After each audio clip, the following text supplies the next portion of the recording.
افطار کی دعا کب پڑھی جائے؟ زید نے کہا روزہ کھولنے کی دعا افطاری کے بعد پڑھنا سنت ہے اور افطاری سے پہلے پڑھنا سنت نہیں ہے، کیونکہ رسول اللہ صلی اللہ علیہ وسلم نے افطاری کے بعد پڑھی ہے۔ کیا زید کی یہ بات درست ہے؟ ابو فصیح کوئٹہ سے۔ افطاری کی دو دعائیں حدیث سے ثابت ہیں۔ ایک دعا ہے ذهب الظما وابتلت العروق وثبت الاجر انشاء اللہ، پیاس چلی گئی اور رگیں تر ہو گئیں اور اللہ نے چاہا تو روزے کا اجر ہمارے اعمال میں لکھ دیا گیا۔ یہ دعا عربی میں پڑھی، پھر اس کا ترجمہ ہے۔ تو یہ دعا تو بالاتفاق افطاری کے بعد ہے، جب آپ نے افطاری کر لی، طبیعت کو سکون حاصل ہو گیا، اس کے بعد یہ دعا پڑھیں۔ اور ایک دعا جو ابو داؤد میں مرسل حدیث ہے، صحابی کا واسطہ حذف کر کے تابعی ڈائریکٹ نبی صلی اللہ علیہ وسلم سے نقل کرتے ہیں۔ وہ دعا کیا نقل کرتے ہیں؟ حدیث مرسل ہے، اللہم لک صمت وعلی رزقک افطرت۔ تو اس کے بارے میں آتا ہے کہ کان اذا افطر، نبی صلی اللہ علیہ وسلم جب افطار کرتے تو پھر آپ یہ دعا پڑھتے، اللہم لک صمت وعلی رزقک افطرت، اے اللہ میں نے تیرے لیے روزہ رکھا اور میں نے تیرے ہی لیے افطار کیا۔ اس دعا کے بارے میں فقہا کا اختلاف ہوا ہے کہ یہ افطاری سے پہلے پڑھنے کی ہے یا افطاری کے بعد پڑھنے کی ہے۔ جو حضرات جنہوں نے اچھا نبی سے نہیں پتا صاف لفظ واضح طور پر کہ آپ افطاری کے بعد پڑھتے تھے یا پہلے پڑھتے تھے، تو جن حضرات نے حدیث کے ظاہری الفاظ کو دیکھا، جو الفاظ میں ابھی پڑھ کے سناتا ہوں، جنہوں نے حدیث کے ظاہری الفاظ کو دیکھا انہوں نے کہا کہ یہ افطاری کے بعد پڑھی جائے گی۔ حدیث کے ظاہری الفاظ کیا ہیں؟ کانا اذا افطر، نبی جب افطار کرتے، تو اس سے تو پتہ چل رہا ہے جب افطار کر لیتے، افطاری کے بعد یہ دعا پڑھتے۔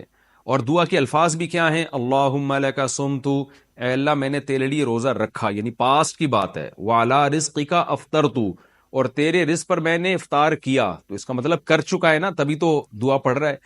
تو یہ ان حضرات کی رائے ہے جو یہ کہتے ہیں کہ افطاری کے بعد یہ دعا پڑھی جائے گی۔ لیکن دوسرے جو بہت سے علماء اس کے قائل ہیں کہ افطاری کے وقت یہ دعا پڑھی جائے گی۔ ان کی دلیل کیا ہے؟ وہ یہ کہتے ہیں کہ جو کام ہونے والا ہوتا ہے اسے بھی پاسٹ اور ماضی کے صیغوں سے تعبیر کیا جاتا ہے۔ جیسے حدیث میں جو آتا ہے نا، کانا اذا افطر، نبی جب افطاری کرتے مطلب افطاری کا ارادہ کرتے۔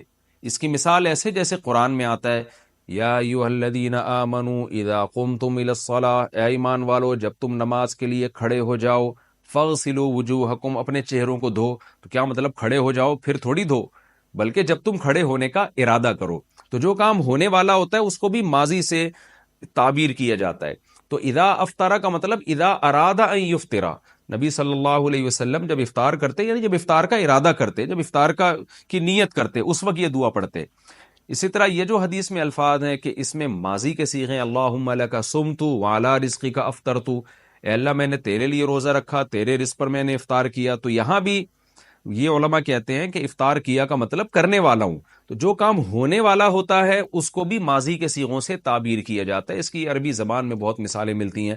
تو اب دونوں طرف دلائل ہیں، اور کوئی یقینی دلیل کسی ایک مسلک کی تائید کے لیے بھی نہیں ہے۔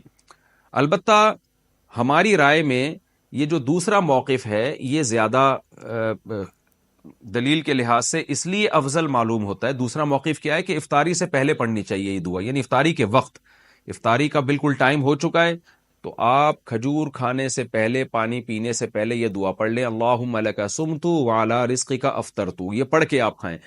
تو وہ یہ موقف ہماری رائے میں اس لیے ہے کہ تعامل ناس ہے، عامۃ المومنین اسی پر عمل کرتے چلے آ رہے ہیں کہ عام طور پر یہ دعا افطاری سے پہلے پڑھی جاتی ہے۔